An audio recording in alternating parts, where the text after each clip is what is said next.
उच्च शिक्षित 29 वर्षीय कश्मीरा संदीप पवार ऐसी शातिर युवती है जो खुद को प्रधानमंत्री कार्यालय पीएमओ की राष्ट्रीय सलाहकार बताती थी। अपना रुतबा दिखाकर उसने पति गणेश गायकवाड़ के साथ मिलकर लोगों से लाखों रुपए इतनी आसानी से ठग लिए कि कोर्ट के नोटिस के बाद सतारा, महाराष्ट्र पुलिस सक्रिय हुई और कश्मीरा और उसके पति गणेश के खिलाफ कार्रवाई शुरू कर दी।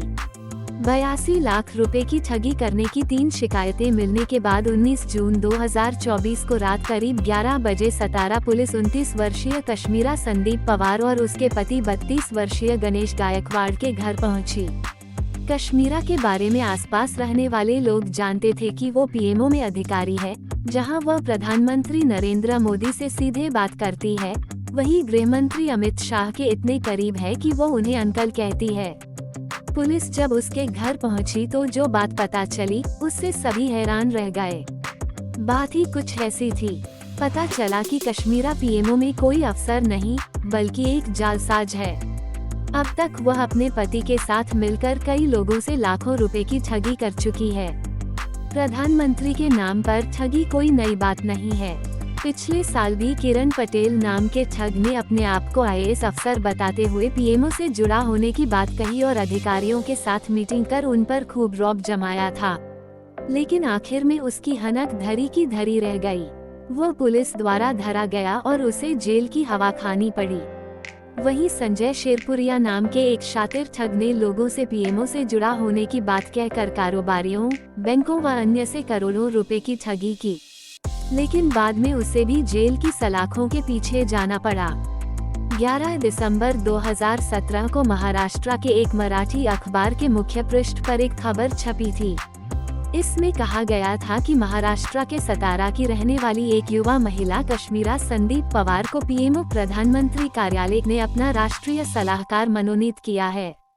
कश्मीरा संदीप पवार अब सीधे प्रधानमंत्री नरेंद्र मोदी से बात करके उनके साथ सलाह मशविरा कर सकती हैं।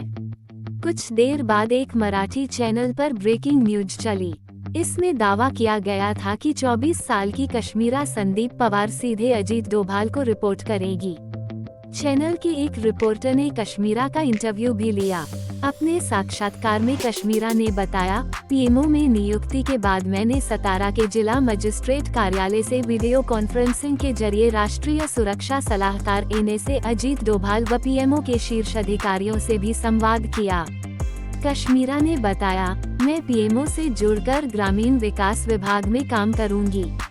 साक्षात्कार में कश्मीरा ने ये भी बताया कि उसने केंद्र सरकार के मेक इन इंडिया कार्यक्रम के तहत एक कंपटीशन जीता है।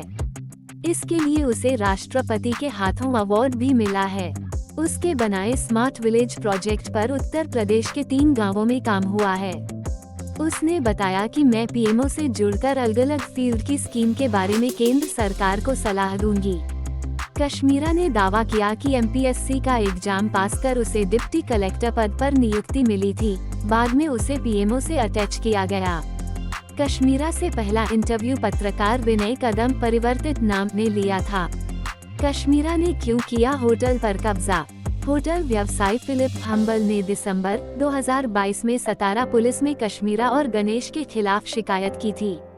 शिकायत में कहा गया था कि कश्मीरा और गणेश पूरे महाराष्ट्र में लोगों को पीएमओ में नियुक्ति के दस्तावेज और उत्तर प्रदेश, त्रिपुरा, नागालैंड और लोकसभा सचिवालय के टेंडर दिखाकर धोखा दे रहे हैं। इतना ही नहीं, अपनी बात को बल देते हुए फिलिप ने अपनी शिकायत के साथ दस्तावेजों की प्रति भी संलग्न की थी। इस शिकायत की जांच करने के बाद सतारा सिटी पुलिस स्टेशन में 4 जनवरी 2023 को भादमवी की धारा 170 लोक सेवक के रूप में प्रतिरूपण करने के लिए दस्तावेजों का उपयोग करना के अंतर्गत अज्ञात व्यक्ति के खिलाफ रिपोर्ट दर्ज की गई थी। इससे पहले भी 9 दिसंबर 2020 को फिलिप हम्बल ने सतारा में कश्मीरा और गणेश के खिलाफ भादमवी की धारा 380, 427, 454, 411 के अंतर्गत रिपोर्ट दर्ज कराई थी। व्यवसाय फिलिप ने रिपोर्ट में आरोप लगाया था कि परिचित होने के कारण उसने कश्मीरा और गणेश को अपना होटल किराए पर दिया था, लेकिन उन लोगों ने होटल को गैरकानूनी गतिविधियों का अड्डा बना लिया और खाली करने से इनकार कर दिया। शुरू हो गई कश्मीरा के बैंक अकाउंट की भी जांच। फिलिप के अनुसार जब उसे इस बात की जानकारी हुई कि कश्मीरा और गणेश लोगों के साथ धोखाधड़ी कर रहे हैं तो उसने जिला कलेक्टर, सतारा पुलिस और पीएमओ में शिकायत दर्ज कराई थी। तारा सिटी थाने के इंस्पेक्टर आर.बी. मस्के ने बताया कि अब तक 3 लोगों ने अपनी शिकायतें दर्ज कराई हैं। आरोप है कि दोनों आरोपियों ने 82 लाख रुपए की धोखाधड़ी उनके साथ की है।